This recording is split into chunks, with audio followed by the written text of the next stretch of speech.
जय हिंद साथियों, मेरा नाम है वेदांत सोरेन और आप देख रहे हैं वेदांता क्लासेस। आज हम पढ़ने वाले हैं पदार्थ और पदार्थ की अवस्थाएं। दो हेडिंग्स हम पढ़ने वाले हैं। कल हमने पदार्थ की परिभाषा भी जान लिए थे, परंतु आज दोबारा उसको रिवाइज करते हुए आगे बढ़ते हैं। सबसे पहले हम जानेंगे पदार्थ। पदार्थ किसे कहते हैं? पदार्थ वे सभी वस्तुएं हैं जिनमें कुछ न कुछ भार होता है और वे कुछ न कुछ अपना जगह को घेरती, कवर करती हैं। वो सभी वस्तुएं पदार्थ कहलाती हैं। जैसे हमने यहाँ पे दो चित्र बना के रखे हैं। एक हमने कप बनाया है और उसमें रखी हुई प्लेट है। कप में प्लेट रखी हुई है तो ये जो कप है इतना, जिसका बेस है, तो जहां पर भी ये रखी हुई होगी वो वहां की उतनी दूर की जगह को कवर कर लेगी। तो इसलिए ये जो पदार्थ है, ये इसकी एक आवश्यक शर्त है। अगर ये इसने जगह घेर रखी है तो ये चीज क्या है? पदार्थ है। दूसरी जो शर्त होती है कि पदार्थ वे होते हैं जिनमें कुछ ना कुछ भार होता है, और यदि हम इस वस्तु को वजन करें, बैलेंस तराजू पर रखकर उसको कांटा करें, तो ये इसका कुछ ना कुछ भार निकल के आएगा, चाहे 200 ग्राम हो और चाहे 250 ग्राम हो। ऐसे कुछ ना कुछ करके इसका भार निकल करके हमारे पास आएगा। तो ये आपका हो गया भार, अर्थात ये हो गया आपका पदार्थ हो गया। दूसरी चीज अगर हम जाने तो ये है कि ये जो कप है और प्लेट्स है।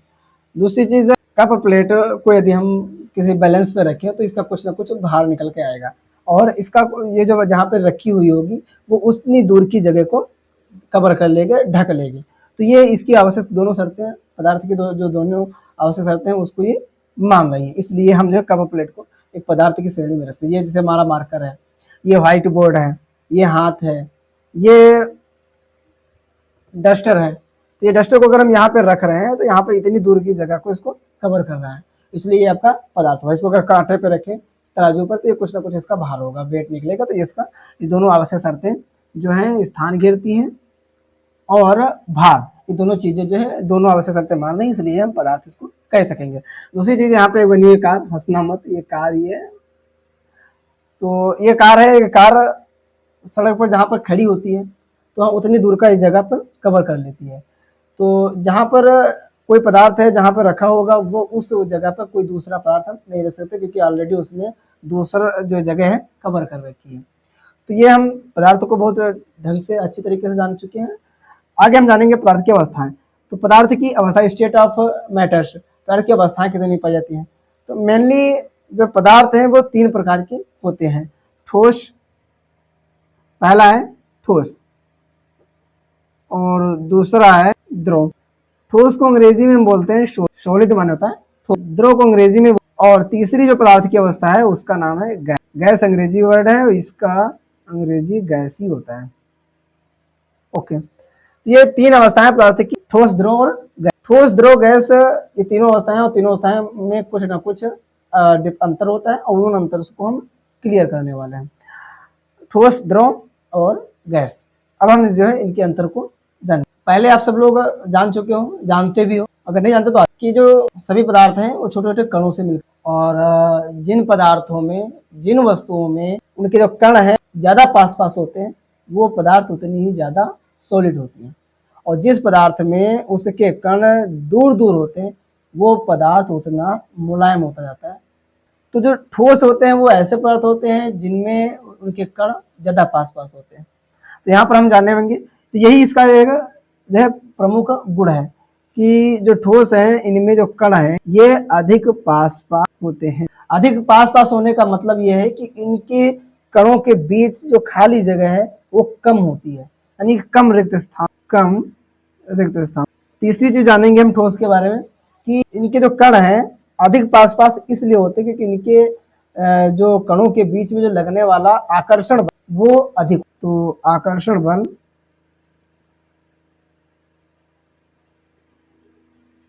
अधिक होता है, आकर्षण बल अधिक होता है। अगली चीज हम जानेंगे, इन तीनों चीजों की वजहों से जो ठोस है इनका आकार और आकृति, आकार व आकृति तथा आयतन, दोनों चीजें डेफिनेट होती हैं, निश्चित होती हैं।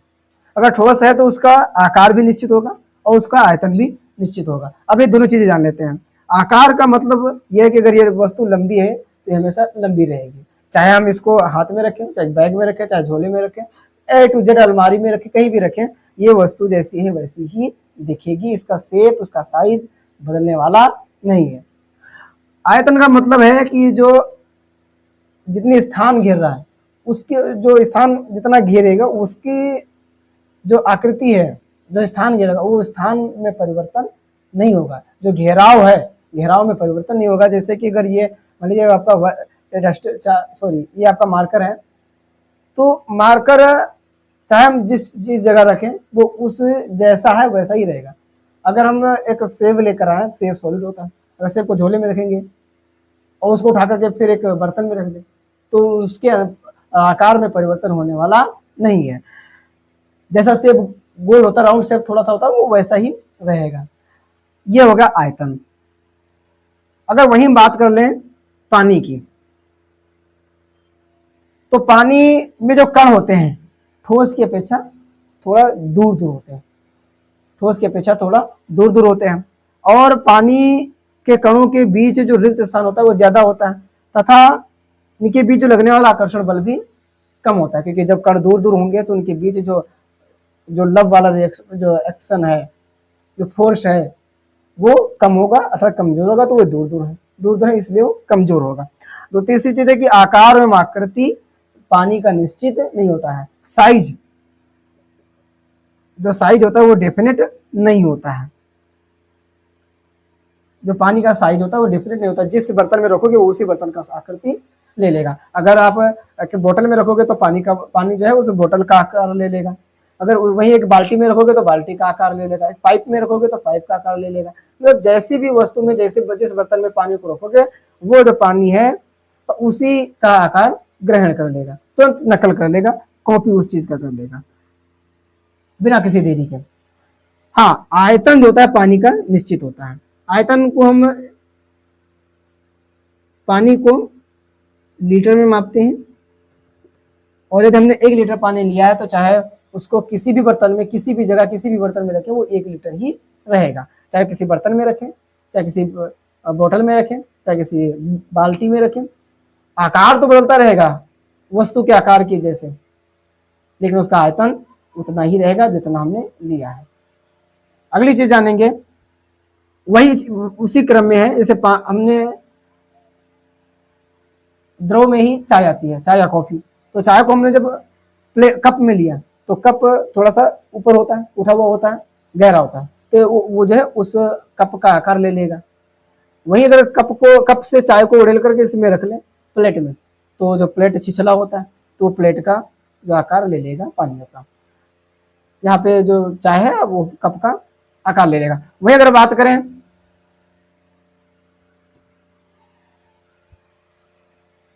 तो अभी इसको मिटा रहे हैं और आगे जो है हम जानेंगे गैस के बारे में। हमने ठोस और द्रव के बारे में जान लिया है, ठोस और द्रव के बारे में आप जानने वाले हैं गैस के बारे में। गैस में इन सब का बिल्कुल उल्टा होता है। कण, ठोसों में कण ज्यादा पास पास होते हैं और द्रव में ठोस की अपेक्षा कुछ ज्यादा दूर दूर होते हैं, और गैसों में जो कण होते हैं, गैसों के कण वो एकदम दूर दूर होते हैं। एक यहाँ पर तो एक यहाँ पर, एक यहाँ एकदम दूर दूर, उनका आपस में कोई कनेक्शन नहीं होता है। तो इनके कण क्या होते हैं, बहुत दूर होते हैं, इनके कण बहुत दूर दूर होते हैं। दूसरी चीज, जो गैसों के कणों के बीच जो रिक्त स्थान होता है बहुत ज्यादा होता है, रिक्त स्थान ज्यादा होता है, बहुत ज्यादा होता है। तीसरी चीज बात करेंगे, इनके जो कणों के बीच लगने वाला अंतराणविक जो फोर्स है, बल है, अंतराणुक बल है, वो सबसे ज्यादा कमजोर होता है। कोई बल बीच में नहीं, कोई रोक टोक नहीं, एक कण दूसरे को बिल्कुल नहीं कहेगा कि आप रुकिए, कोई उसमें रोक टोक नहीं है, कहीं भी जाओ कहीं भी आओ, कोई मतलब नहीं। अगली चीज है कि जो गैस है, द्रव में हमने जान लिया तो उसका आकार और आकृति निश्चित नहीं होता, लेकिन आयतन निश्चित होता है। लेकिन जो गैसों में है, गैसों में उनका ना तो आकार निश्चित होता है और ना तो आयतन निश्चित होता है। अगर तुमने एक छोटी सी बोतल में गैस को भर रखा है और उसको उठा करके आप किसी दूसरे बर्तन में रख दोगे, किसी दूसरी बोतल में, तो उसका आकार ले लेगा, मतलब आकार निश्चित नहीं है। और रही बात आयतन की, तो आयतन भी इसका निश्चित नहीं होता है। वो उतनी ही वस्तु एक छोटी सी बोतल में आ जाएगी और उतनी ही वस्तु एक बहुत बड़े बोतल में आएगी। वो उस बड़ी बोतल में जब उसको डालेंगे तो बड़ी बोतल के पूरे बोतल भर में बिखर जाएगी, उसकी पूरी जगह को, अंदर की जितनी भी जगह है, जितना उसका आयतन है, उस पूरे आयतन में फैल जाएगा। इसलिए ना तो गैस का आयतन निश्चित होता है और ना तो आकार निश्चित होता है।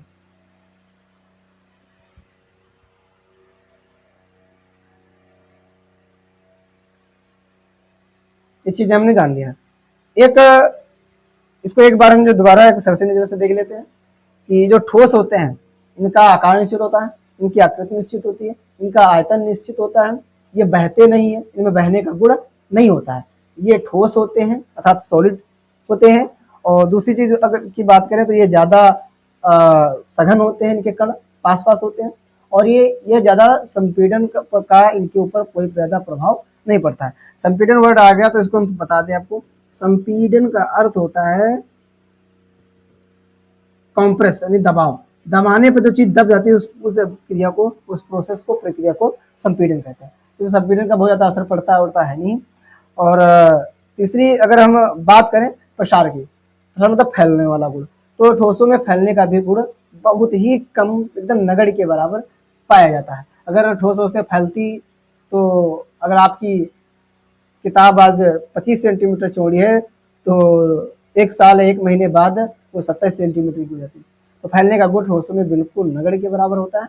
रही बात द्रवों की करें तो द्रव में कण जो है ज्यादा पास पास होते हैं, उनका आयतन निश्चित होता है लेकिन आकार एवं आकृति दोनों निश्चित नहीं होते हैं। उनके बीच अंतराणु जो बल होता है, उनके कणों के बीच अंतराणु फोर्स एकदम थोड़ा सा कम होता है, ठोसों की अपेक्षा ज्यादा कम होता है। और उनमें प्रसार भी होता है, संपीड़न का भी प्रभाव पड़ता है।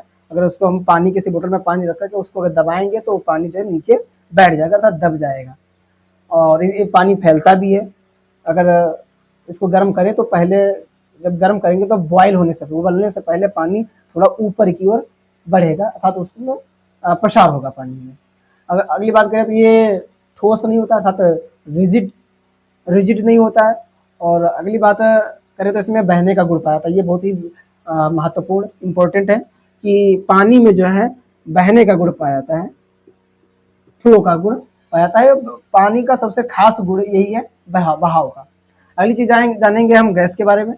तो गैस में ना तो उसका आकार निश्चित होता है, गोल है, मटोल है, लंबी है, चौड़ी है, ऊंची है, गहरी है, खाई है, मोटी है, कुछ भी पता नहीं होता है। अगली बात करें तो इसका आयतन निश्चित भी नहीं होता है, जिस बर्तन में जाएगा उसी बर्तन के बराबर पूरा फुल हो जाएगा। और अगली बात करें तो ये ठोस नहीं होती है, बिल्कुल आप सब जानते हैं। और इसमें बहने का गुण नहीं पाता है। बहने का अर्थ होता है कि ऊंची ढलान से नीचे बहना, ऊंचे से नीचे, गुरुत्व बल के अनुरूप जो बहाव होता है, गति होता है, उसको हम बहाव कहते हैं। तो बहाव नहीं होता है, ये फैलते हैं, प्रसार होता है। और अगली चीज बात करें तो ये जो गैस होते हैं ये पूरे कमरे भर में फैल जाएंगे। आप एक सेंट परफ्यूम होती है, परफ्यूम की बोतल खोलो तो पूरे के पूरे कमरे में फैल जाती है। तो ये इसमें बहुत ही कम इनके कणों के बीच में बल होता है, बहुत ही कम बल लगता है। एक जगह रहने की जो एकता और ताकत होती है वो एकदम कम होती है, इसलिए कहीं भी आ जा सकते हैं। ओके, तो इस प्रकार से हम आशा करते हैं कि आपको ये पूरा जो ये 2 टॉपिक हैं, पदार्थ और पदार्थ की अवस्थाएं, एकदम समझ में आ गया होगा। और तब तक स्वस्थ रहिए, मस्त रहिए, पढ़ते रहिए। मिलते हैं अगले वीडियो में। जय हिंद, वंदे मातरम।